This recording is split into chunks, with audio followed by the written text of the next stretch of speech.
Assalamualaikum. Waalaikumsalam. Waalaikumsalam warahmatullahi wabarakatuh. Alhamdulillah. Sehat semua, Pak. Alhamdulillah, Pak Dadang.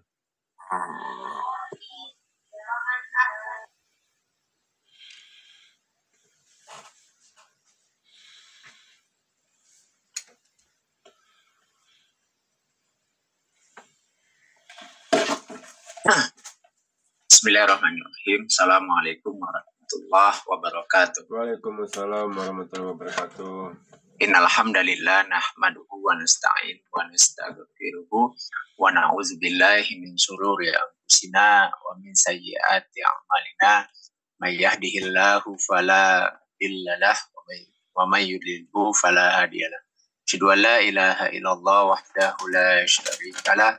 Asyhadu anna Muhammadan abduhu wa rasuluhu la nabiyya ba'da. Alhamdulillah, Bapak Ibu yang dirahmati Allah, kita senantiasa bersyukur kepada Allah Subhanahu wa taala. Alhamdulillah pada pagi hari ini kita diberikan kesehatan, kesempatan, keluangan waktu, kita bisa berhadir di forum yang mulia ini, di majelis ilmu di Jumat subuh ini. Kita niatkan sama-sama untuk thalabul ilmi sekaligus bersilaturahmi, silaturahmi di antara saudara-saudara kita. Kita sampaikan salawat dan salam kepada uswah dan qudwah kita Rasulullah Muhammad sallallahu alaihi wasallam.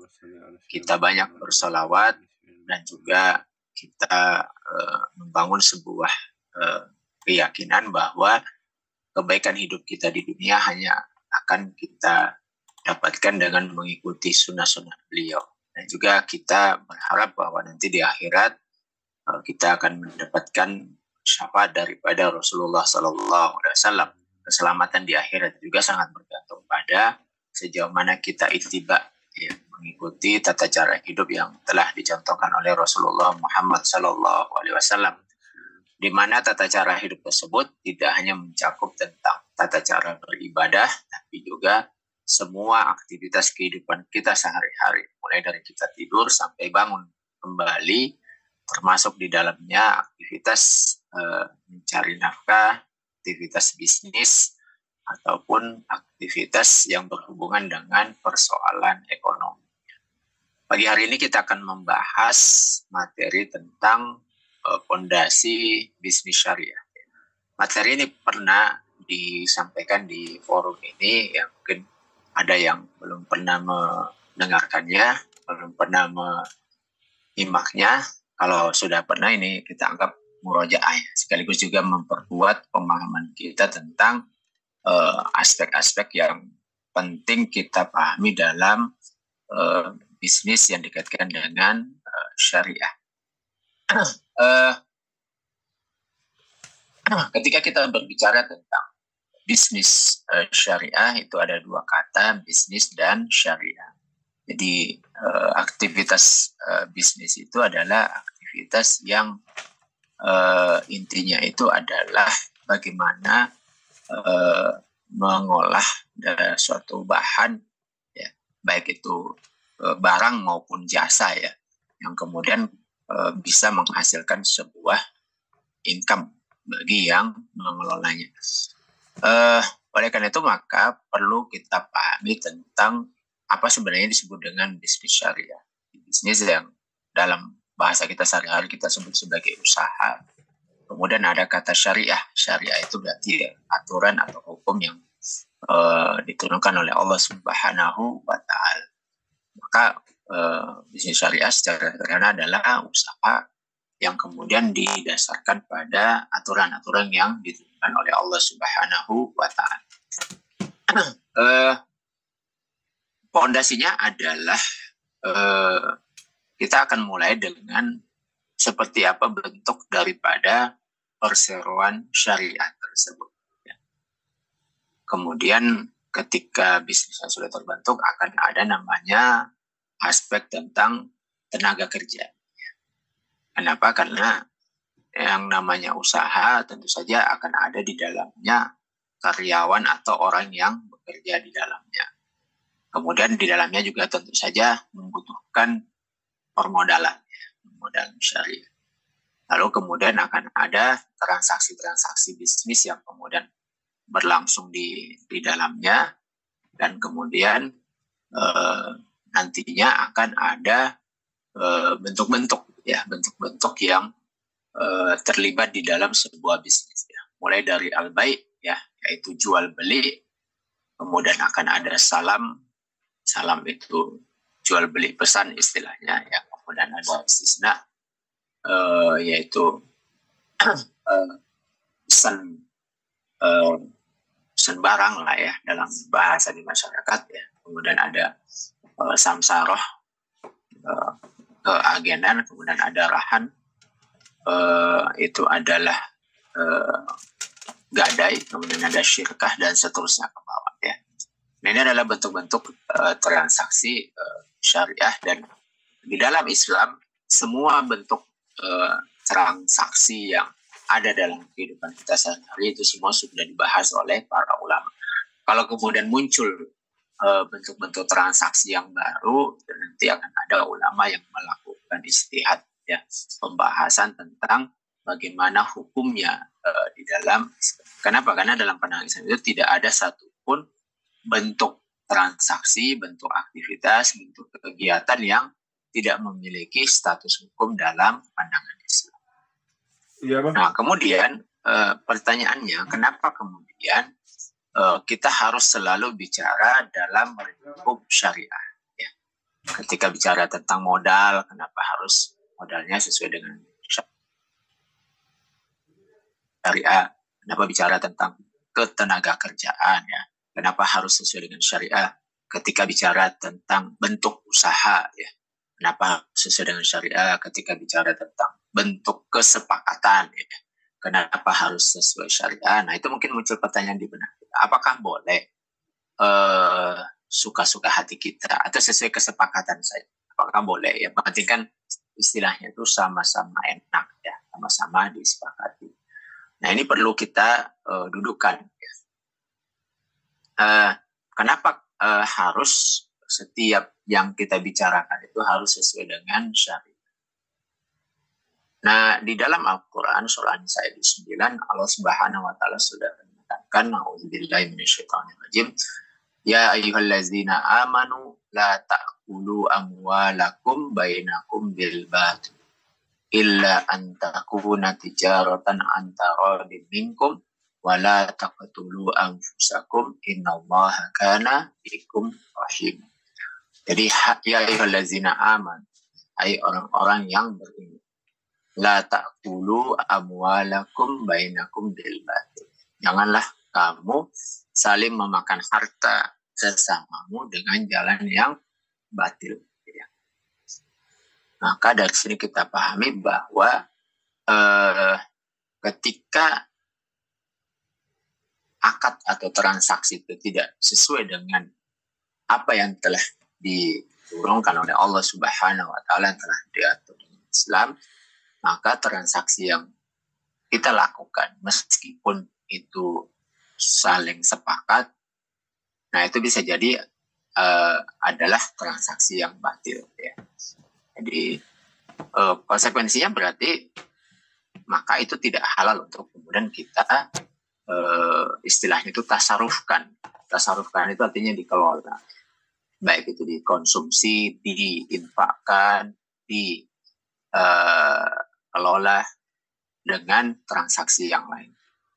Illa antakuna tijaratan antarodin minkum, kecuali dengan jalan perniagaan yang berlaku dengan kalian suka sama suka di antara kalian. Wala taqtulu anfusakum innallaha kana bikum rahim. Dan janganlah kamu membunuh dirimu, sesungguhnya Allah Maha Penyayang kepada. Nah, kemudian yang lebih penting lagi bahwa akan ada yang namanya pertanggungjawaban harta ya. Ani Nabi Sallallahu Alaihi Wasallam, dari Nabi Sallallahu Alaihi Wasallam, Rasulullah Sallallahu Alaihi Wasallam ada bersabda, la yazulu qadama ibni adama yaumal qiyamah. Jadi kedua telapak kaki anak Adam itu nanti di hari kiamat belum beranjak. min indi rabbihi hatta yus'ala an khamsin, sebelum ditanyai mengenai 5 perkara. An umrihi fima afnahu, tentang umurnya, apa yang telah dia lakukan dengan umur. Wa syababihi fima abla, tentang masa mudanya, apa yang telah dia lakukan. Wa malihi min aina kasabahu wa fima anfaqahu. Nah, tentang harta itu ditanya dari 2 arah. Dari mana dia memperolehnya dan untuk apa dibelanjakan. Wa maza amila fima alim, dan tentang ilmunya, apa yang dia kerjakan dengan ilmu tersebut. Jadi ini adalah penjelasan daripada Rasulullah SAW tentang harta yang kita miliki, dari mana diperoleh dan kemana dibelanjakan. Ini menunjukkan bahwa memang dibutuhkan ilmu tentang cara memperoleh dan juga kemana dibelanjakan. Artinya kita terikat dengan suatu aturan.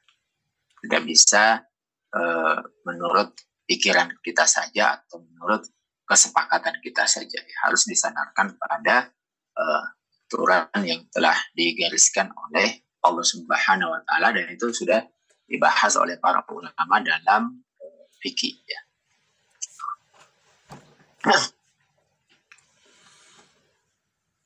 Kemudian ada namanya dosa-dosa muamalah.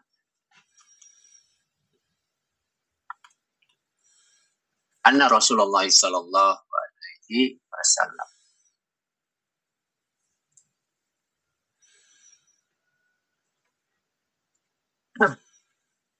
qala, ya, qalu atadru mal muflis, bahwa Rasulullah sallallahu alaihi wasallam pernah bertanya kepada para sahabat, atadruna mal muflis, apakah kalian tahu siapakah yang muflis, orang yang bangkrut? Qalu, maka kemudian para sahabat berkata, ya, al-muflisu fina, ya. Jadi al-muflis, orang yang bangkrut, fina, menurut kami, malla dirhamalahu wala mata'ah. Jadi orang yang bangkrut itu menurut kami adalah orang yang tidak punya dirham dan tidak punya mata, barang-barang dagangan atau harta kekayaan. Faqala, lalu kemudian Rasulullah menjelaskan, ya, innal muflisa min ummati ya'ti yaumal qiyamah. Jadi sesungguhnya orang yang muflis, ya, orang yang bangkrut di kalangan umatku itu adalah orang yang nanti datang di hari kiamat atau datang pada hari kiamat. Bisolatin wasiyamin wa zakatin wa ya'ti syatama haza. Jadi orang yang bangkrut itu di kalangan itu adalah orang yang nanti datang pada hari kiamat dengan membawa amalan sholat, puasa, zakat, ya. Tetapi dia pernah mencaci seseorang, menuduh seseorang, ya. Nah, kemudian pernah juga memakan harta seseorang. Nah, itu kan disebutkan.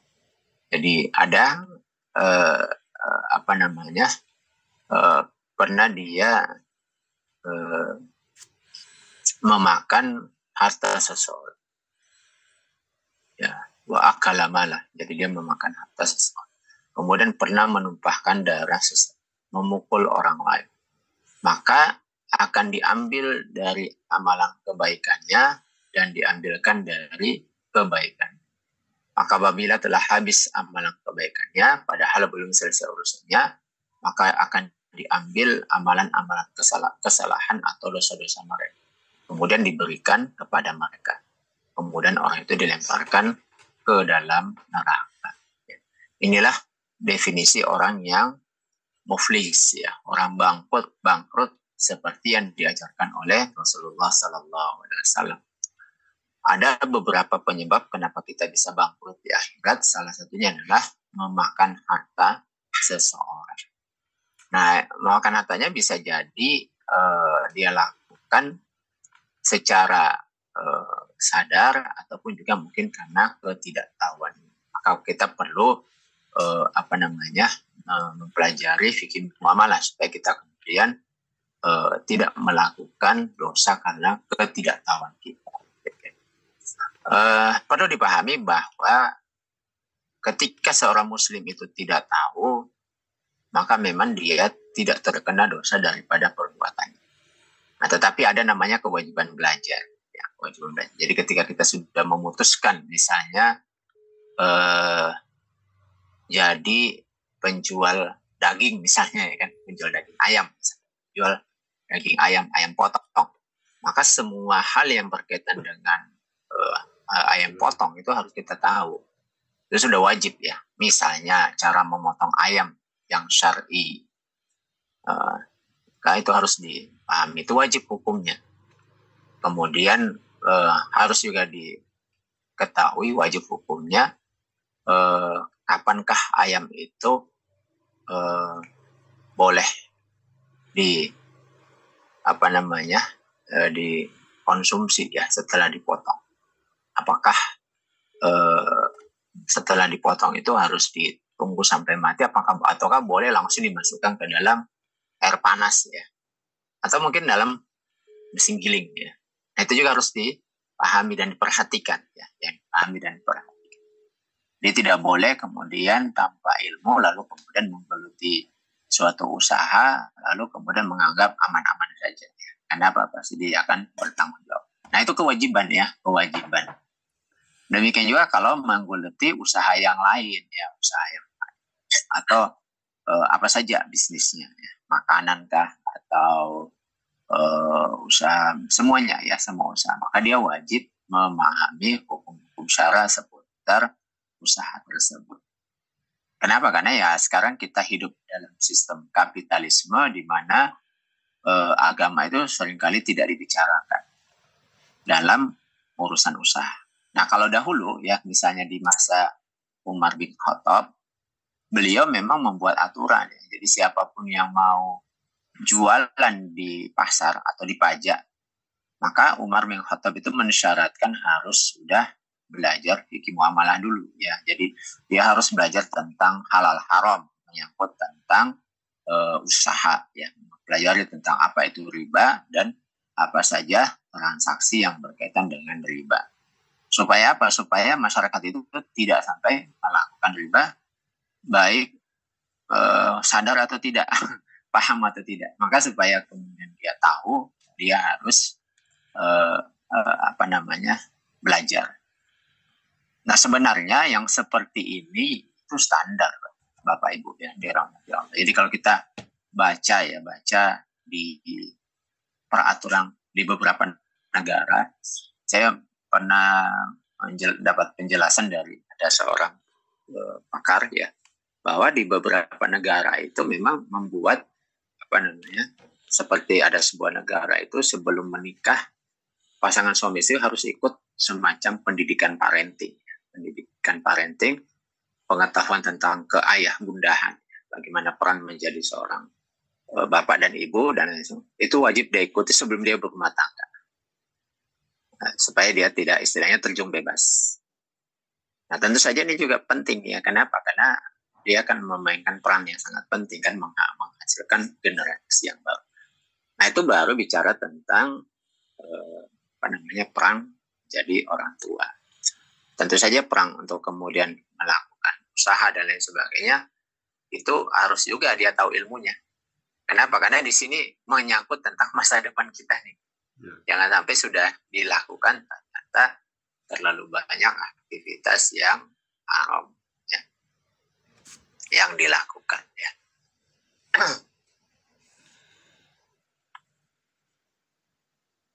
Nah, kemudian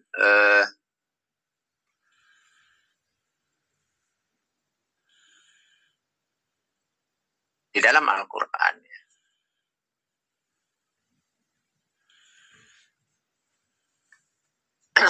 Qul hal nunabbikum bil akhsarina a'mal. Dikatakanlah, apakah akan kami beritahukan kepadamu tentang orang-orang yang paling merugi perbuatannya. allazina dhalla sa'yuhum fil hayati dunya wa hum yahsabuna annahum yuhsinuna sun'a. Ya. Ini kita berlindung ya. Nah, siapa itu? Orang-orang yang telah sia-sia perbuatannya dalam kehidupan dunia ini, sedangkan mereka menyangka bahwa mereka telah berbuat sebaik-baik.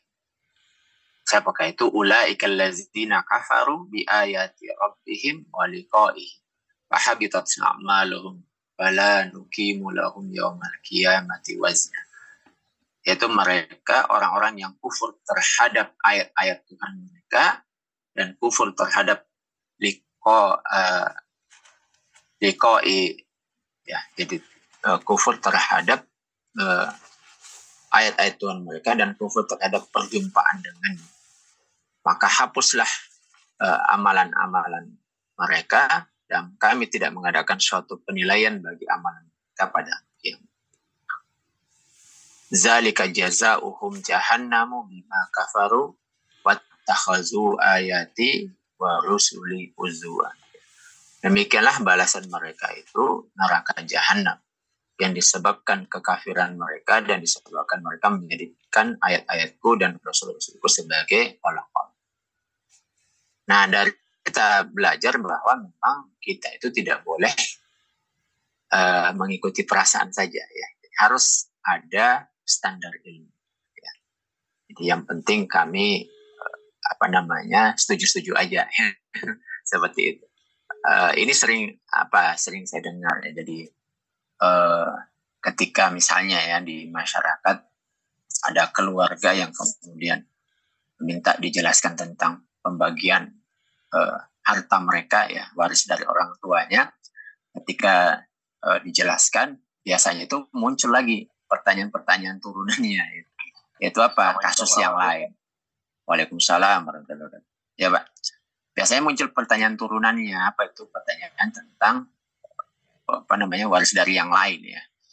Nah itu kadang muncul pertanyaan itu adalah, Ustaz, dulu itu diantara kami sudah setuju-setuju aja baginya, pokoknya baginya yang penting siapa yang dia bagi aja, dan kami sudah setuju semua.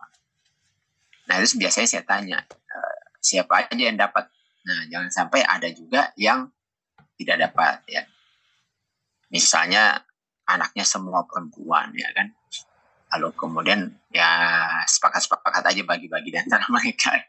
Saya bilang itu kan bukan haknya semuanya saudara-saudara anak-anaknya kan, masih ada hak orang lain di dalamnya. Kenapa meskipun setuju-setuju aja tapi ada hak orang lain di dalamnya. Jadi seperti itu. Jadi tidak bisa kemudian hanya mengikuti persangkaan saja. Jadi tetap ada aturan syariat yang harus kita di dalam. Nah demikian juga bisnis. Nah bisnis itu juga terikat dengan aturan syariat, aturan dari Allah Subhanahu wa ta'ala. Summa ja'alnaka ala syari'atin minal amri fattabi'ha wa la tattabi' ahwa allazina la ya'lamun. Summa ja'alnaka ala syari'atin. Nah, kemudian kami jadikan kamu berada di atas suatu syariat, yaitu peraturan dari urusan agama. Ya. Maka fattabi'ha, maka ikutilah syariat tersebut. Dan janganlah mengikuti hawa nafsu orang-orang yang tidak mengetahui. Ya.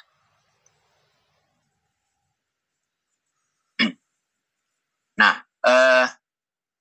di dalam Islam ya, Rasulullah Sallallahu Alaihi Wasallam itu membawa basyira wa nazir. Jadi Rasul itu membawa kabar gembira sekaligus juga ancaman. Jadi ketika kita melaksanakan aturan syariat, maka di samping Allah memberikan pahala, Allah juga ada memberikan ancaman ya.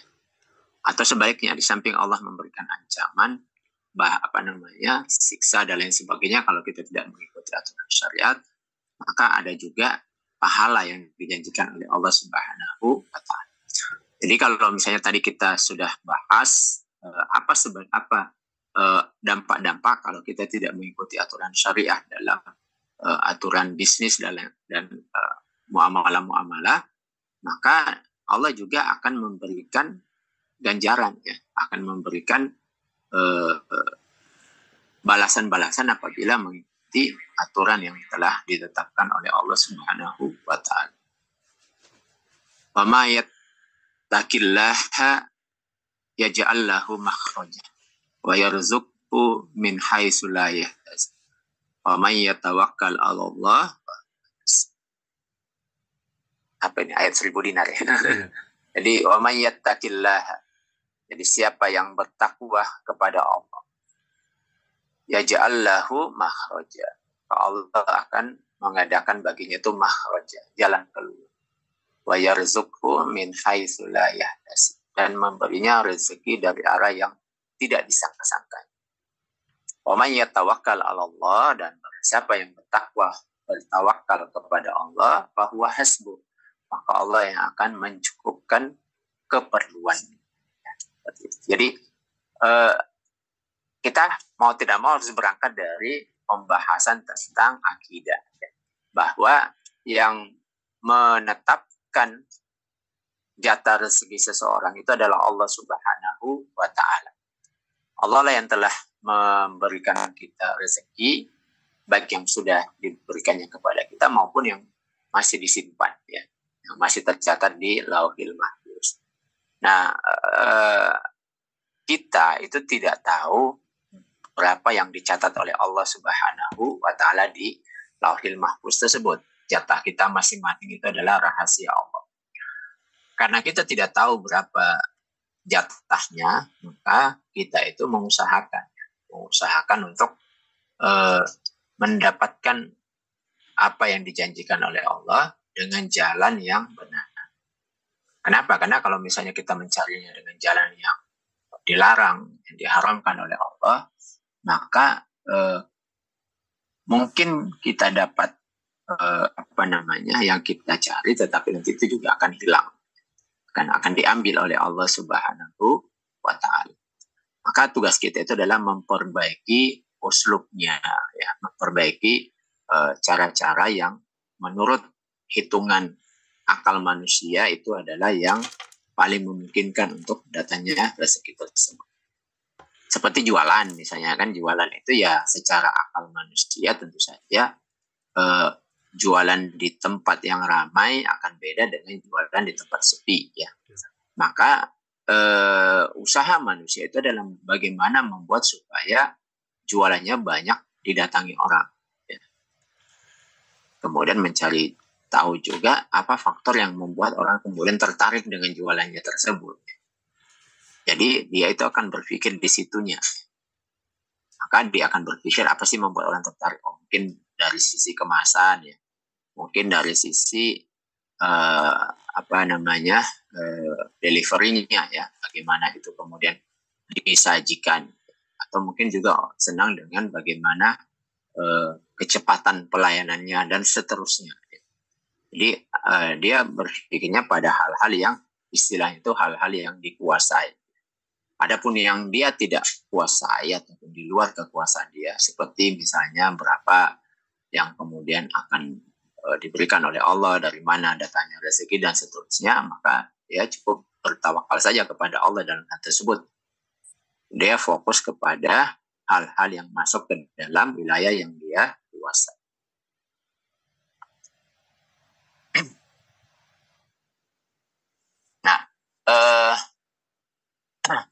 Itu dari sisi pondasi. Nah, sekarang kita masuk kepada poinnya, ya. Nanti kalau tidak cukup kita bisa diskusi dulu, ya, sebelum nanti kita lanjutkan lagi di pekan depan. Nah, lalu apa itu bisnis syariah? Bisnis syariah atau bisnis Islami itu adalah segala aktivitas bisnis yang terikat dengan atau sesuai dengan aturan-aturan daripada hukum syariah. Ya, seperti itu. Sederhananya begitu. Dari sini muncul pemahaman berarti hukum syariah itu juga mengatur tentang bisnis, ya kan? Mulai dari bagaimana mendapatkan modalnya, bagaimana menjalankannya dan seterusnya. Seperti itu. Nah, berarti yang menjadi patokannya itu adalah hukum syariahnya. Nah, adapun aktivitas bisnis itu kan adalah aktivitas yang dilakukan sehari-hari oleh masyarakat. Kalau kita lihat jual beli itu ya begitu-begitu saja dari dulu ya kan. Ada yang menawarkan barang atau biasa, ada yang membelinya atau konsumsi. Nah, tinggal bagaimana cara menjualnya, apa aturan yang disepakati, itu yang kemudian akan membedakan antara satu hukum dengan hukum yang lainnya ya. Nah, syariah itu punya aturan sendiri. Dan kita sudah yakini bahwa aturan syariah itulah aturan yang yang paling mengandung kemaslahatan bagi manusia, ya, baik untuk di dunia maupun untuk di akhir.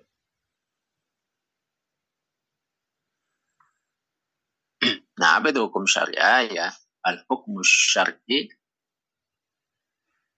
Al-hukmus syar'i huwa khitabus syari' al-muta'allaqu bi af'alil ibad bil iktida' atau takhyir atau wad'.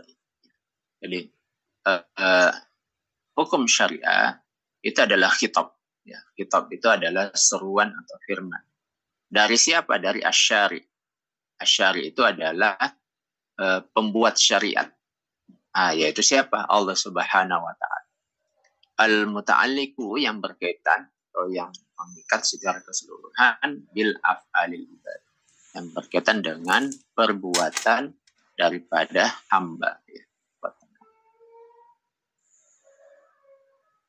Jadi manusia. Jadi yang akan dihukumi itu adalah perbuatannya, ya, bukan dari apa yang ada dalam hati.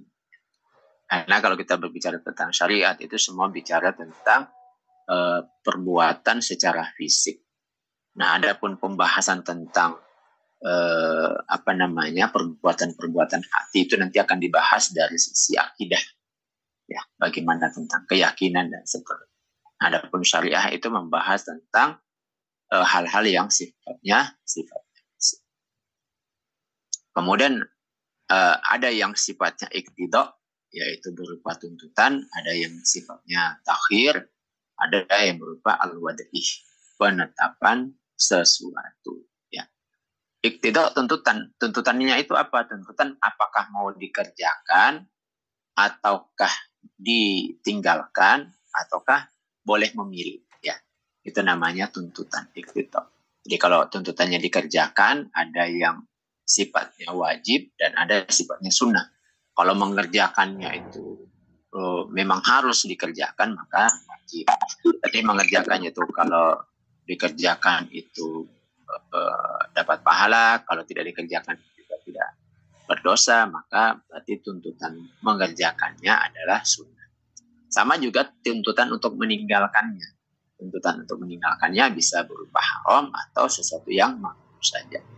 Ataukah ada pilihan, ya? Ataukah pilihan ini takhir, ya? Jadi pilihan itu ya dikerjakan maupun tidak dikerjakan sama-sama tidak berdosa. Atau ada namanya al-wad'i. Ada ini nanti penetapan sesuatu, ya. Ada yang namanya rukso dan seterusnya, ya.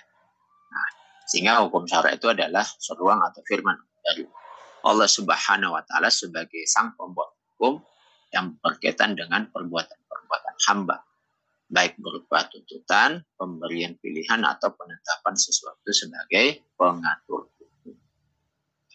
Oke, baik Bapak Ibu yang dirahmati Allah, ini masih panjang materinya, mungkin kita diskusi aja dulu ya. Ada sekitar 5-10 menit kita diskusi, nanti materi selanjutnya nanti kita lanjutkan di pekan depannya lanjutan. Baik, silakan ada yang mau didiskusikan menyangkut tentang materi pondasi tadi, ya, pondasi tadi. Silakan Bapak Ibu, mungkin melalui Pak Pakar. Ya, silakan Pak Pakar. Ya, baik ya Bapak, Ibu-Ibu yang mau bertanya ya, kita buka diskusi lebih kurang 10 menit. Insya Allah materi berikutnya kita sambung di minggu depan ya. Langsung aja yang mau bertanya, silakan dibuka mikrofonnya.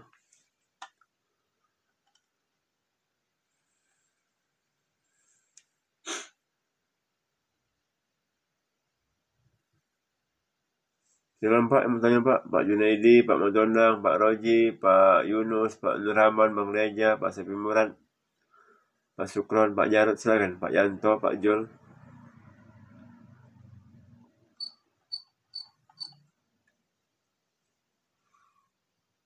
Belum.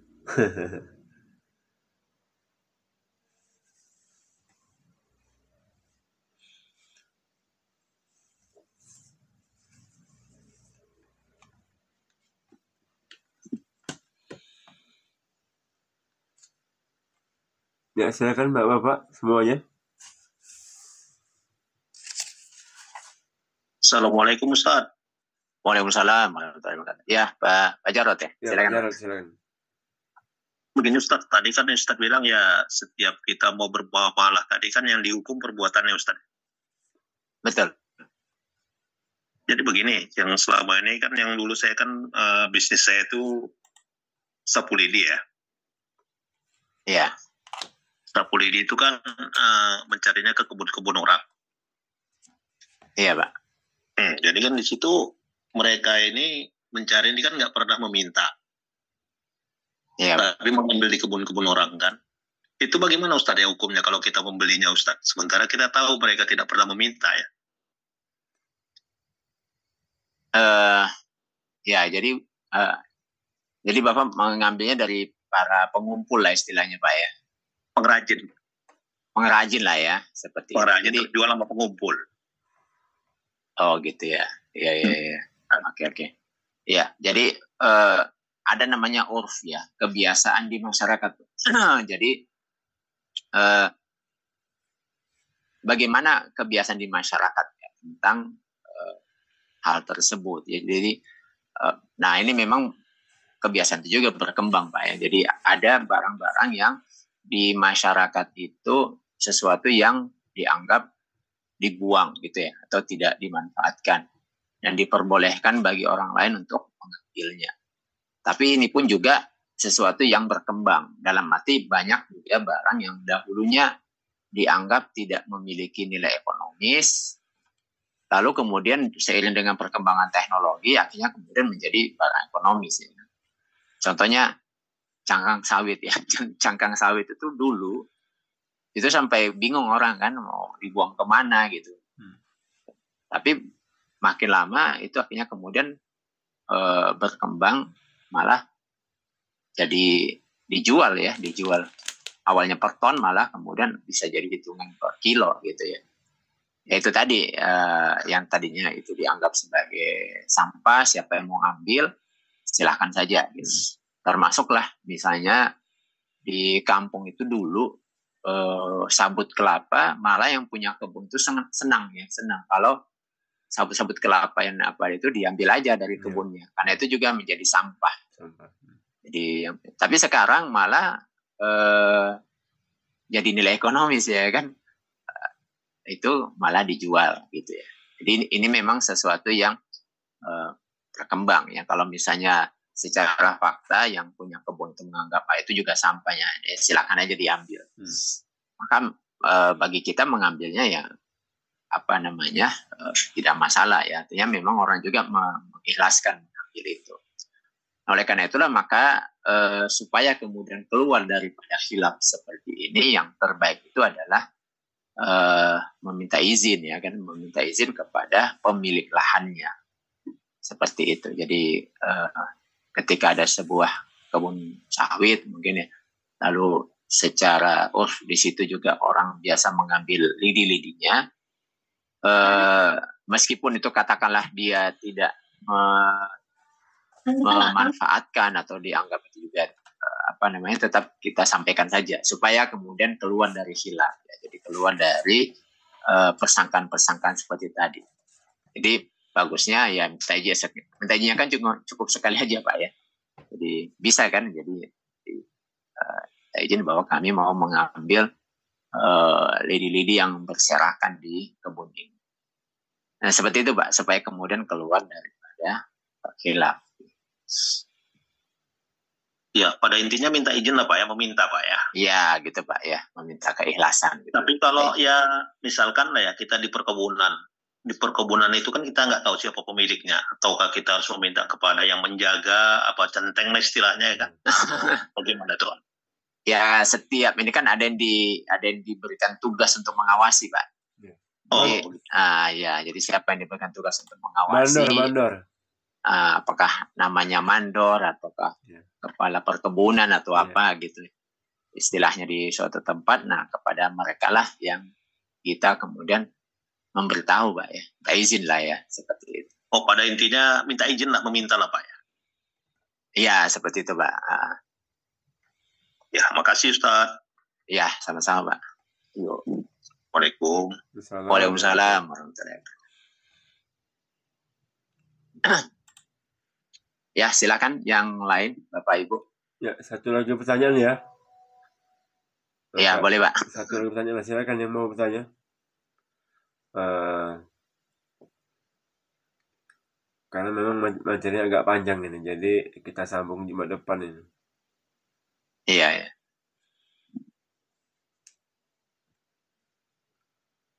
Ada? Assalamualaikum warahmatullahi wabarakatuh, Ustaz. Waalaikumsalam. Ya, silakan, Pak. Tadi ada menyinggung tentang bisnis dagang ya, Ustaz ya? Iya. Ya. Jadi kalau memang kita berdagang sekarang, Ustaz, akadnya memang cuman antara distributor, agen, dan reseller itu bagaimana, Ustaz? Bukan network marketing dia, tapi dia distributor, produk-produk halal begitu kan, distributor, agen, dan reseller begitu, Ustaz. Ya. Jual putus lah bahasanya. Oh, jual putus ya? Iya. Ya, intinya memang setiap transaksi itu kan memang harus kita tidak bisa disamaratakan, Pak. Siap. Di setiap transaksi itu memang harus kita nilai satu persatu, jadi tidak bisa di generalisir istilahnya. Jadi kalau sebenarnya hukum asalnya kan kalau dia itu dari pabrik kemudian ke distributor turun ke mungkin reseller lah namanya, atau mungkin pedagang yang lebih kecil di bawahnya, lalu kemudian ke end user ya, konsumen, ya sampai di situ sih boleh aja ya kan, seperti itu. Ya, jadi apalagi kalau kemudian dia istilahnya itu jual beli putus ya, jadi masing-masing buat akad masing-masing gitu ya. Nah, sampai situ sih tidak ada masalah, Pak ya. Oke. Ya, Pak ya. Nah, tetapi ini umum ya, Pak ya. Ini secara umum gitu. Adapun masing-masing transaksi ya harus kita nilai per transaksinya masing-masing atau per produknya masing-masing. Iya, benar. Seperti itu, Pak Yunus. Nah, siap, Ustaz. Makasih, Ustaz. Ya, sama-sama, Pak. Ya. Assalamualaikum, Ustaz. Masih bisa, Pak? Boleh, Pak. Silakan, Pak. Ya, ini umum dari... Udah habis Pak Junaidi, cuman saya aja tadi. Iya. Ya, lanjut Pak Junaidi, boleh lah. Lanjut, Pak. Iya, tadi untuk kajian umumnya yang dosa-dosa muamalah tadi, Ustaz. Iya. Itu ternyata dosa-dosa muamalah itu bisa merugikan amalan-amalan di luar muamalah yang kita lakukan, Ustaz ya. Iya. Dengan adanya hadis tadi itu. Iya, betul. Nah, padahal kan sekarang kadang-kadang orang bermuamalah itu kan kebanyakan itu tidak paham hukum muamalah itu sendiri. Banyak yang melakukan dagangan tanpa memahami. Iya. Nah, ini kan akhirnya menjadi orang merugi nanti kita hisab. Iya, betul, Pak. Iya. Jadi ini bagaimana kita ambil pelajaran dari muamalah ini sendiri, Ustaz? Ternyata amalan-amalan yang misalnya kita sudah melaksanakan rukun iman yang 5 itu sudah kita taati. Ternyata di muamalah karena tidak paham melaksanakan muamalah secara syar'i, itu malah terhapus semua amal-amalan kita itu, dan kita akan dilemparkan ke neraka. Nah, ini kan jadi rugi, betul-betul rugi sekali, Ustaz. Gimana kita menyikapi hal ini, Ustaz ya? Iya, jadi sebenarnya disitulah pentingnya kita itu memahami tentang kewajiban menuntut ilmu, Mbak. Nah, sekarang ini memang seringkali itu sesuatu kita anggap tidak wajar, itu pada hal-hal yang sifatnya materi aja Pak ya. Jadi di masyarakat ya, kalau ada orang ya, anak itu misalnya ya Pak ya, misalnya sudah SMP ya, atau SMA lah, belum pandai membaca ya, belum pandai membaca. Orang menganggapnya tidak wajar Pak ya. Orang masih ngikutin, oh udah SMA kok belum pandai membaca gitu. Atau misalnya sudah SMA, hitung-hitungan sederhana misalnya, atau pengurangan sederhana ya, 4 tambah 10, dia masih kesulitan. Kita pasti menganggapnya tidak wajar. Ini kemana aja sebenarnya, ini kok enggak, yang sebetulnya nggak paham ya kan. Itu kita anggap tidak wajar. Nah tetapi ketika ada orang itu sudah berumur, anggap aja ya, sudah 30-an tahun ke atas, sudah berkeluarga, kemudian mohon maaf ini Pak ya, misalnya menyangkut tentang bacaan sholat atau dasar-dasar agama itu belum begitu bagus, kadang di masyarakat dianggap wajar saja. Iya. Padahal ini kan sesuatu yang sangat penting ya kan, menyangkut tentang amal yang dilakukan. Coba kita bayangkan misalnya membaca Al-Fatihah belum betul ya, padahal dia termasuk rukun. Nah, kita paham bahwa kalau yang namanya rukun itu kan berarti sholatnya tidak sah. Nah, seperti itu. Nah, lalu bagaimana solusinya? Ya dia supaya apa? Ikut aja sholat jamaah supaya aman ya kan, sehingga dia bacaannya mengikuti bacaan imam. Nah, perbuatan sholatnya itu masih bisa dimakan kalau dia sedang dalam proses belajar. Jadi kalau misalnya dia sudah belajar sama guru, dia terus-menerus berusaha untuk supaya bisa baca Al-Fatihah, maka Allah memaafkannya karena dia sudah sedang dalam proses belajar. Tapi kalau dia sudah tidak bisa lalu membiarkan dirinya, itu yang kemudian tidak bisa dimaafkan ya kan. Kenapa dia membiarkan dirinya dalam ketidaktahuan. Nah, seperti itu. Nah, ini penting ya. Jadi bagaimana menghadirkan tentang konsekuensi dari ketidaktahuan itu. Tadi kita sudah bahas bahwa di negara-negara maju ya, seperti saya lihat baca itu misalnya Jepang atau Singapura, itu mewajibkan warga negaranya kalau mau nikah harus ikut pelatihan parenting dulu ya. Supaya apa? Supaya karena negara mengetahui bahwa itu peran penting orang tua ya. Jadi nanti kualitas anak yang dilahirkan itu tergantung peran orang tuanya. Jadi kalau orang tuanya paham apa hak dan kewajiban, apa yang harus dilakukan, maka akan muncul generasi-generasi yang pada akhirnya nanti itu akan menguntungkan negara juga. Sehingga negara itu mewajibkan ya orang tua itu sebelum menikah harus ikut pendidikan parenting. Nah sekarang negara merasa penting nggak ya melihat warganya untuk kemudian harus tahu muamalah.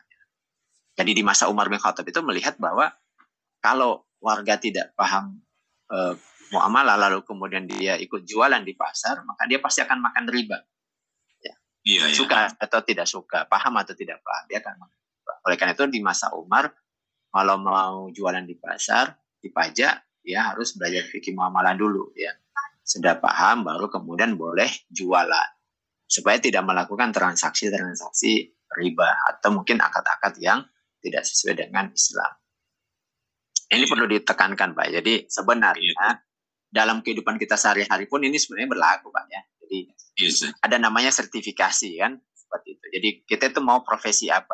Jadi mau jadi ahli dalam konstruksi misalnya. Kan ada sertifikasi. Bahkan sekarang itu memasang perancah saja bangunannya, scaffolding ya istilahnya. Perancah lah kalau bahasa kita sehari. Itu kan ada sertifikatnya juga. Jadi hanya orang-orang yang bersertifikat lah yang boleh bekerja atau memasang perancah tersebut. Nah, kenapa? Karena ada bahaya kan. Itu saya dapat informasi dari teman ada yang di Kim 2 mungkin karena tidak aman cara memasang perancahnya, dia jatuh dari ketinggian berapa meter, kepala di seperti itu. Nah, waktu sama Pak Pakar yang kata Pak Ustaz, terusnya itu siapa itu Pak yang ikut itu dia usaha perancah itu ya, masang-masang ini. siapa ya? Itu Pak Pakar saya tahu namanya. Nah itu kan kenapa harus dia disertifikasi baru kemudian boleh memasang perancah, karena itu menyangkut tentang keselamatan jiwa kan. Jadi negara menganggap bahwa itu penting. Kenapa? Kalau tidak dia akan bisa terancam jiwanya. Nah sekarang bagaimana kita menghadirkan terancam menyangkut tentang keberkahan harta yang diperoleh, karena nanti akan berakibat bukan cuma di dunia tapi juga nanti di akhirat.